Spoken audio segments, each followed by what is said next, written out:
करूं? मेरे को चोट लग गई है, मैं उठ नहीं पा रहा हूँ। क्या हुआ नाउन? मैं तो तुम्हारे लिए ही आया हूँ। मैं तो तुम्हारा दोस्त ही हूँ। वैसे तुम मुझे कैसे जानती हो? वैसे मेरा नाम प्रोनाउन है और मैं तुम्हारा जिगरी दोस्त हूँ। मुझे एडोस्टेपलन सर ने बताया है कि हम दोनों बहुत जिगरी दोस्त हैं और मैं तुम्हारे लिए ही हूँ और तुम्हारी ही मदद करूँगा हमेशा। तुम मेरे जिगरी दोस्त हो। अच्छा, ये एडोस्टेपलन सर कौन है? मैंने तो नहीं सुना है। अरे तुम्हें नहीं पता कि एडोस्टेपलन सर कौन है? ये तो एक एजुकेशनल यूट्यूबर हैं जो हमें यूट्यूब पर पढ़ाते हैं और तुम्हारे बारे में भी मुझे वहीं से पता चला था और आज वो मेरे बारे में भी बताएंगे। तो चलो हम दोनों साथ में पढ़ते हैं और समझते हैं प्रोनाउन। चलो।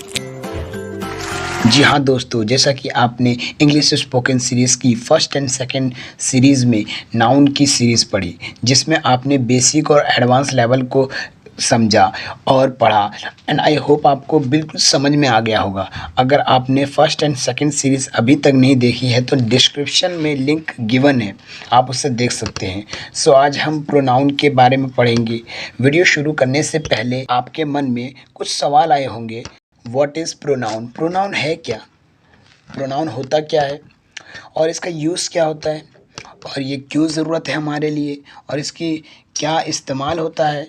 तो उसी को पता करने के लिए, इसको अच्छी तरह से समझने के लिए इस वीडियो को एंड तक ज़रूर देखें। सो वेलकम टू दिस एडोस्टेपलन। Let's get started the video.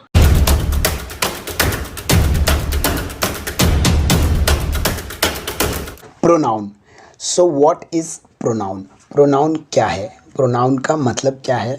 तो प्रोनाउन के नाम से ही उसके मतलब का राज छुपा है। उसके डेफिनेशन उसके नाम से ही पता चल जाता है कि प्रोनाउन है। तो प्रोनाउन है, उसके दो सिलेबल से बने हैं, एक प्रो एक नाउन। तो जो प्रो है उसका मतलब होता है फॉर और नाउन का मतलब तो आप जानते हैं किसी भी चीज़ का नाम।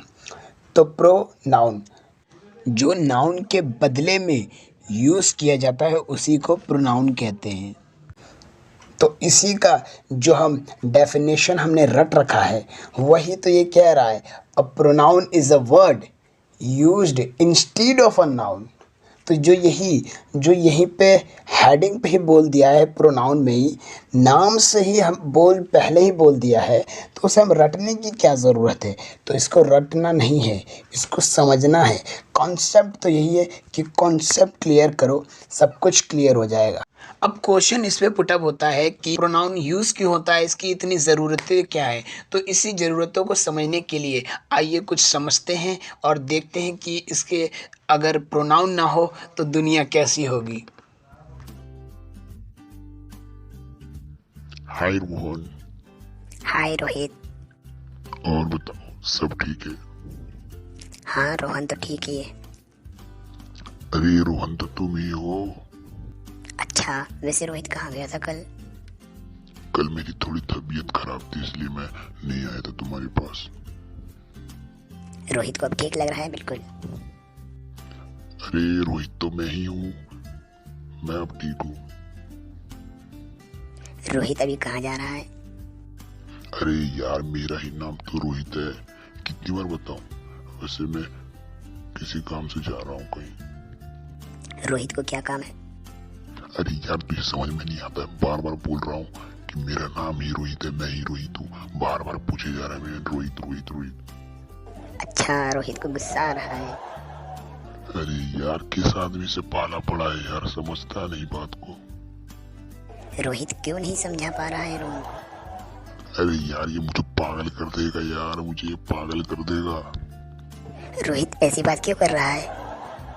अरे यार, तुझे समझ में नहीं आता है। जा, आज से मेरी तेरी दोस्ती नहीं है, दोस्ती से अच्छा तो दुश्मनी अच्छे है, तेरे से भले ही होंगे। दिमाग खराब कर दिया बिल्कुल। रोहित का दिमाग खराब हो गया? अरे यार, भागो यहाँ से, भागो भागो। चल, नहीं भागेगा तो मैं भाग जाता हूँ। रोहित भागना चाहता है? अरे यार, इसने तो मेरा माथा खराब कर दिया, क्या करूँ? रोहित का माथा खराब हो गया है। भाग यहाँ से, कैसा दोस्त है? दोस्त से अच्छा तो दुश्मनी है। मेरा दिमाग पूरा खराब कर दिया। भाग यहाँ से, आज से तेरी शक्ल मत दिखाइए मुझे, तेरी शक्ल नहीं देखनी मुझे। अच्छा हुआ बस जल्दी आ गई, अब मैं चला जाता हूँ, इसने तो मेरा दिमाग खराब कर दिया। जैसा कि आपने सुना कि रोहित मतलब नाउन का बार बार यूज़ करने से रोहित का दिमाग ख़राब हो गया था। तो वैसे ही सुनने में भी बहुत भद्दा लग रहा था, तो लिखने में कितना भद्दा लगेगा। मोर अंडरस्टैंडिंग के लिए एक एग्जांपल लेते हैं, जैसे कि Arif is my friend, Arif reads in my class, Arif is absent today because Arif is ill. तो इसमें बताइए कितनी बार मैंने आरिफ का यूज़ किया। तो ये जो आरिफ का यूज़ किया बड़ा भद्दापन लग रहा था कि बार बार मैं आरिफ आरिफ आरिफ आरिफ यूज़ कर रहा हूँ। लेकिन अब जैसे प्रोनाउन के साथ यूज़ किया जाएगा तो यूँ आएगा, बड़ी ब्यूटीफुल सेंटेंसेस में देखिए क्या कैसा आएगा। Arif is my friend, he reads in my class, he is absent today because he is ill. कितना ब्यूटीफुल आया। अगर जब हमने इसको आरिफ आरिफ आरिफ से किया तो इसका बिल्कुल भद्दापन आ गया, पूरा भद्दा लग रहा था सुनने में भी, पढ़ने में भी, लिखने में भी। और जब इसमें प्रोनाउन का यूज़ किया गया तो सुनने में भी अच्छा लगा, देखने में भी अच्छा लगा, और बार बार आरिफ जो आरिफ आरिफ आ रहा था उसका भद्दापन भी दूर हुआ।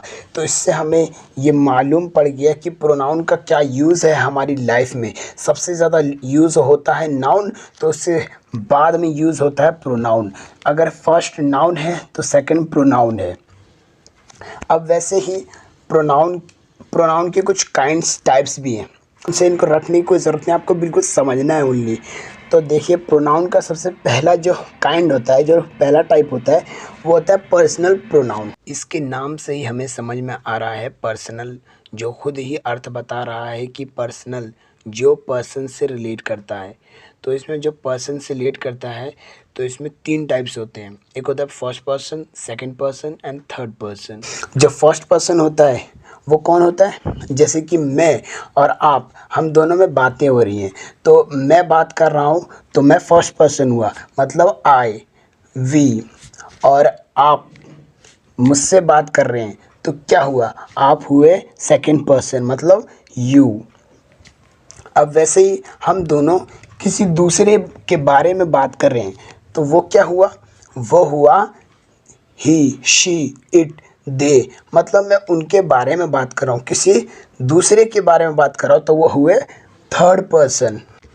जैसा कि आपने हमेशा इसे याद किया है कि आई का मतलब मैं होता है, मी का मतलब मुझे होता है। तो ये आप बिल्कुल याद रखिए, मी का मतलब ही मुझे नहीं होता है बल्कि आई का मतलब भी मुझे होता है। जैसे फॉर एग्ज़ाम्पल मुझे वहाँ जाना है, तो इसका ये थोड़ी हो जाएगा me have to go there, ये थोड़ी हो जाएगा, बिल्कुल ये होगा I have to go there. तो आई का मतलब हमें क्या समझ आया, मी मुझे है, तो ये कैसे पॉसिबल है, ये समझ में नहीं आया। तो समझिए बिल्कुल आसान तरीके से, कुछ केस भी हैं इसके 3 केस हैं जिनको आप समझ लेंगे तो आपके लिए बहुत ही ईजी हो जाएगा समझना।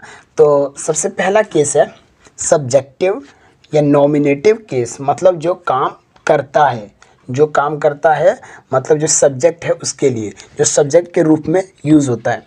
जैसे आई, जो मैंने बात किया, अगर मुझे आ रहा है या मैं आ रहा है तो उसमें बात किसकी हो रही है, काम करने वाले की हो रही है ना, कि मुझे जाना है, मुझे खाना है, मैं जाऊंगा। अगर उसमें मुझे आए या मैं आए लेकिन वो सब्जेक्ट के रूप में काम कर रहा है तो वो आई आएगा उसमें। वैसे ही वी, यू, तुम, ही, शी, इट, दे, ये सब होते हैं सब्जेक्टिव, जो सब्जेक्ट में काम आते हैं।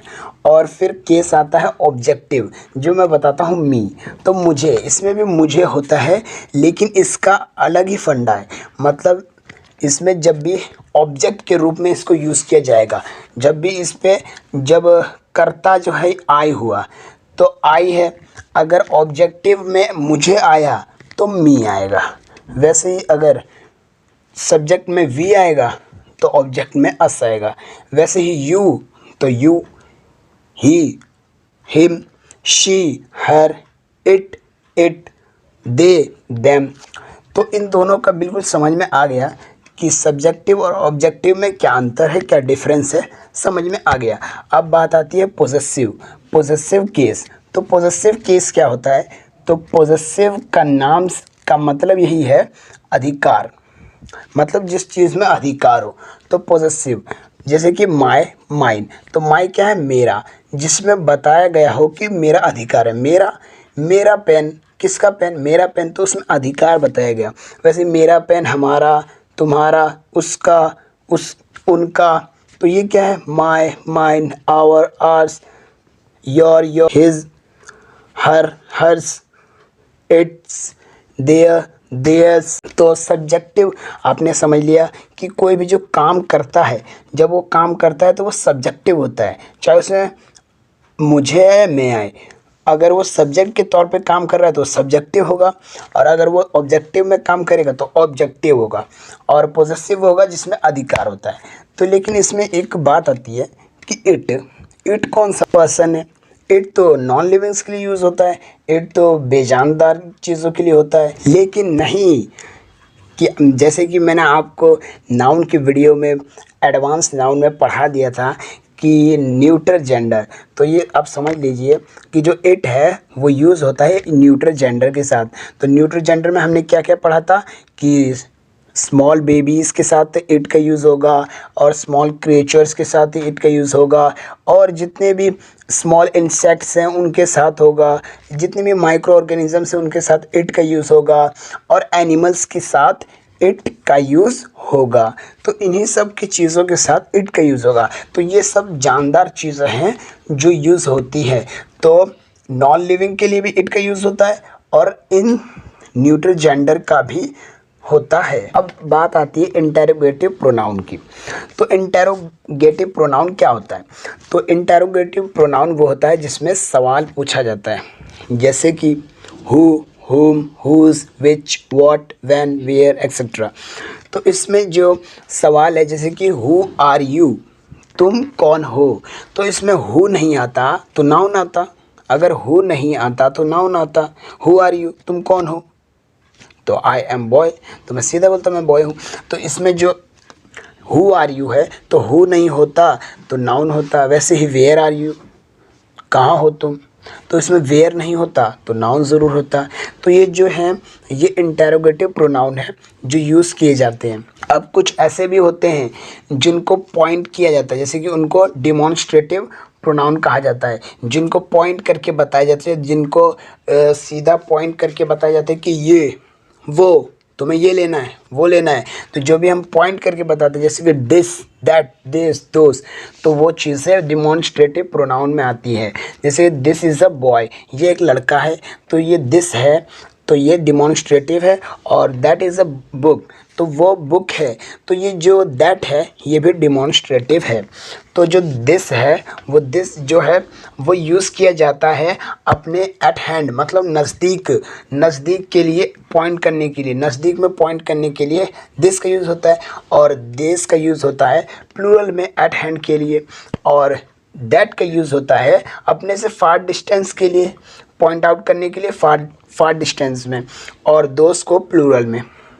अब बात आती है रिफ्लेक्सिव प्रोनाउन। तो रिफ्लेक्सिव प्रोनाउन क्या होता है? Myself, ourself, yourself, himself, herself, itself and themself. तो इसका बिल्कुल आसान मतलब है कि रिफ्लेक्सिव प्रोनाउन का मतलब बिल्कुल आसान है कि जो चीज़ हम खुद करें और वो खुद ही पर जोर दें, मतलब जो हमने चीज़ स्वयं की और खुद ही पर उस पर जोर दिया, तो उसी को रिफ्लेक्सिव प्रोनाउन कहते हैं। जैसे आई हर्ट माई सेल्फ, मैंने अपने आप को चोट पहुंचाई, तो इसमें किसको चोट पहुंचाई? तो इसमें चोट मैंने अपने आप को पहुंचाई, तो इसमें जो जोर दिया है मैंने कर्ता पे दिया है, तो जो कर्ता पे देंगे तो रिफ्लेक्सिव प्रोनाउन आएगा। कर्ता यानी काम करने वाला, मतलब सब्जेक्ट। तो इस पे ऐसे ही डिफरेंस आता है एम्फेटिक प्रोनाउन, जिसका सेम है बिल्कुल, myself, ourself, yourself, himself, herself, itself and themself, ये सब है। बट इसका यूज़ करने का अलग ढंग है। जैसे कि रिफ्लेक्सिव था, तो ये जो होता था तो ये हमारे साथ यूज़ होता था माई सेल्फ, मतलब अपने ऊपर जोर, कर्ता के ऊपर जोर देने के लिए। लेकिन ये होता है कर्म पर, मतलब ऑब्जेक्ट पर जोर देता है। जैसे I killed the tiger my self, मैंने अपने से शेर को मार दिया, बाघ को मार दिया, मैंने खुद से शेर को, बाघ को मार दिया। तो जब ऑब्जेक्ट पे पड़ता है फोर्स, जब ऑब्जेक्ट पर जोर पड़ा तो उसको एम्फेटिक बोलते हैं, और जब खुद पर जोर पड़ा, खुद पर, कर्ता पे जोर पड़ा तो रिफ्लेक्सिव प्रोनाउन है। इन दोनों में यही डिफरेंस है। फिर आती है बात रिलेटिव प्रोनाउन की।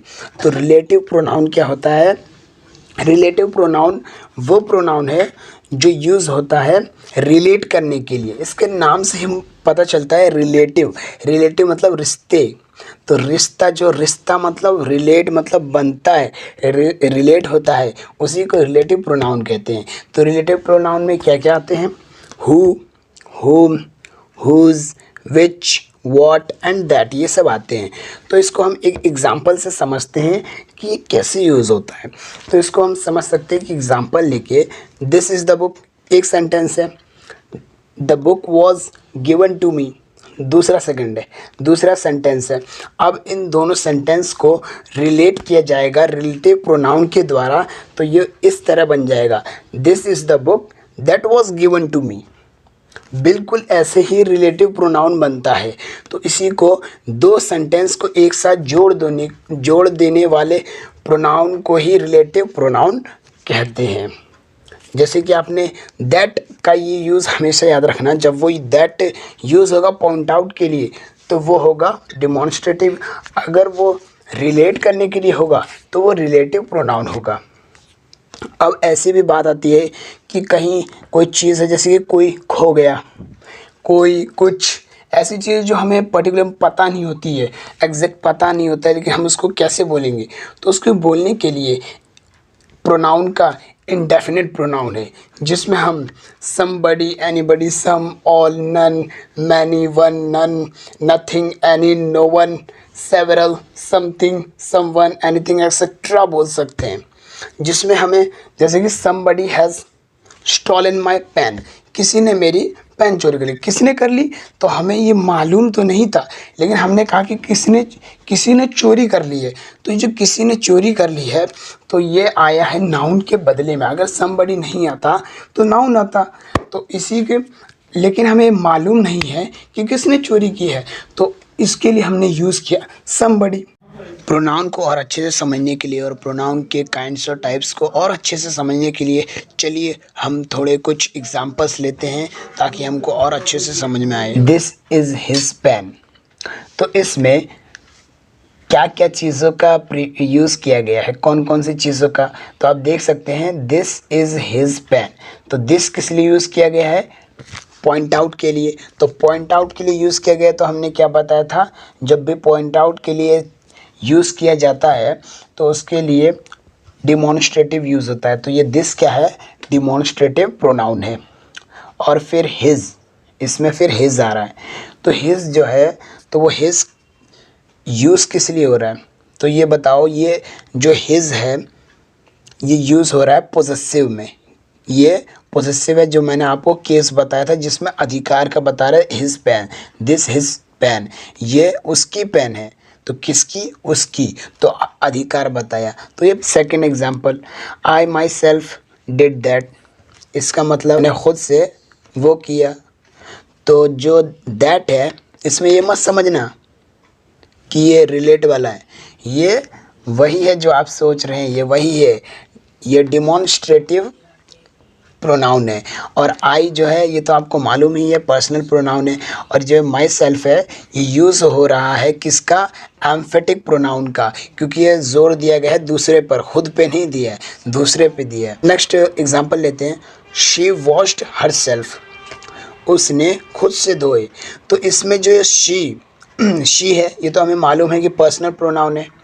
फिर जो हर सेल्फ है, तो ये जो हर सेल्फ है ये किस लिए यूज़ हुआ है? ये खुद के लिए यूज़ हुआ है। तो ये खुद के लिए यूज़ हुआ है तो ये रिफ्लेक्सिव प्रोनाउन है।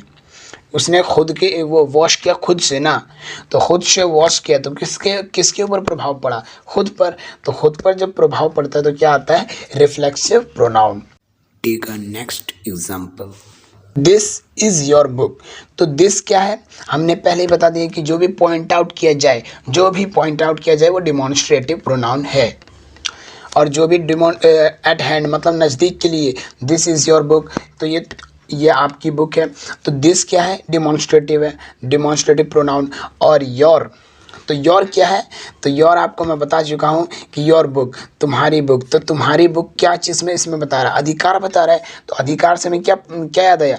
पॉजेसिव केस याद आ गया कि पॉजेसिव केस है, ये तो पर्सनल प्रोनाउन पॉजेसिव केस है। Next example, some are born great. तो इसमें जो प्रोनाउन है वो एक है, वो क्या है? वो है सम। तो सम आर बोर्न ग्रेट, तो सम है कुछ। तो ये जो कुछ है मालूम तो नहीं क्या है, कितने हैं, कौन कौन है, हमें तो नहीं मालूम, लेकिन हमने बता दिया क्वांटिटी बता दी कुछ। तो ये जो कुछ है या कुछ है, तो इन कुछ का यूज़ किस लिए होता है? कौन से प्रोनाउन के लिए यूज़ होता है? बिल्कुल सही, इनडेफिनिट प्रोनाउन के लिए यूज़ होता है। नेक्स्ट एग्जाम्पल की तरफ बढ़ते हैं।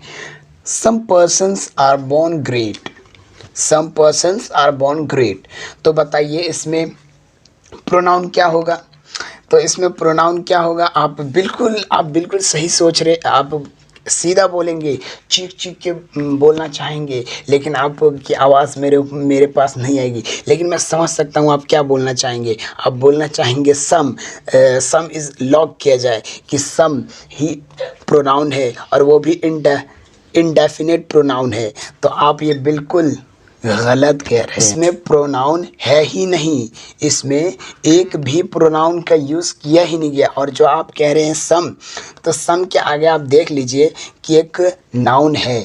तो ये बात हमेशा ध्यान में रख लीजिए कि जब भी नाउन से पहले कुछ जैसे सम आया है तो क्वांटिटी बताई गई है, तो ये जो सम है प्रोनाउन के बाद में कभी भी नाउन का यूज़ नहीं किया जाता है, और अगर किया जाता है तो वो एडजेक्टिव होता है। तो ये जो सम है ये एडजेक्टिव है, ना कि प्रोनाउन। तो इसमें कोई भी प्रोनाउन नहीं है, बिल्कुल एडजेक्टिव है। एडजेक्टिव आपको मैं बिल्कुल अच्छे तरीके से नेक्स्ट वीडियो में समझाऊंगा कि एडजेक्टिव क्या होता है, तो उसके लिए नेक्स्ट वीडियो के लिए वेट करें। अब बात आती है नेक्स्ट एग्जाम्पल की, जैसे कि विच इज़ योर बुक, तुम्हारी कौन सी बुक है?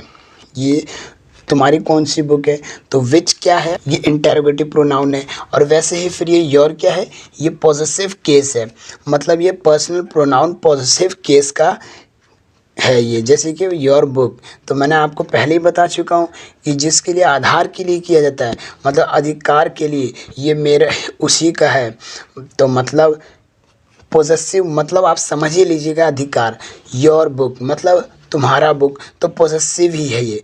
जो भी अधिकार के लिए यूज़ होता है वो पॉजेसिव केस में यूज़ होता है। कुछ नेक्स्ट एग्जांपल आता है, last example, this is the book which I bought yesterday. तो इसमें बताइए क्या चीज़ें इसमें यूज़ की गई हैं, कितने प्रोनाउन इसमें यूज़ किए गए हैं? बिल्कुल सही, इसमें 2 प्रोनाउन का यूज़ किया गया है। पहला तो वही दिस, जो हमें बिल्कुल अच्छे तरीके से याद हो गया, रट गया है कि डिमॉन्स्ट्रेटिव है। और बीच में आता है विच। इसमें विच ये क्या है? ये विच इंटेरोगेटिव है या रिलेटिव है? बिल्कुल समझ लीजिए कि इंटेरोगेटिव और रिलेटिव प्रोनाउन में क्या बताया था मैंने कि इंटेरोगेटिव में सवाल पूछा जाता है और रिलेटिव में रिलेट किया जाता है। तो इसमें खुद ही आप पढ़ के देख लीजिए कि ये सवाल पूछ रहा है कि ये रिलेट कर रहा है, किसी को मिला रहा है। जैसे देख लीजिए, खुद ही पढ़ लीजिए, दिस इज़ द बुक, ये बुक है विच आई बॉट येस्टरडे, जो मैंने कल ख़रीदी थी। तो जो मैंने कल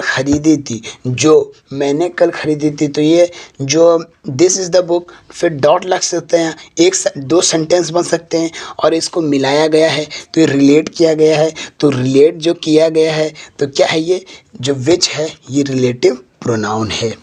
तो आई होप आपको बिल्कुल अच्छे तरीके से समझ में आ गया होगा। और इस तरह के मोर एक्सरसाइजेस करने के लिए वीडियो की डिस्क्रिप्शन में जाके PDF फॉर्म में एक्सरसाइज है, आप उस पर क्लिक करके एक्सरसाइज कर सकते हैं और उसे सॉल्व कर सकते हैं।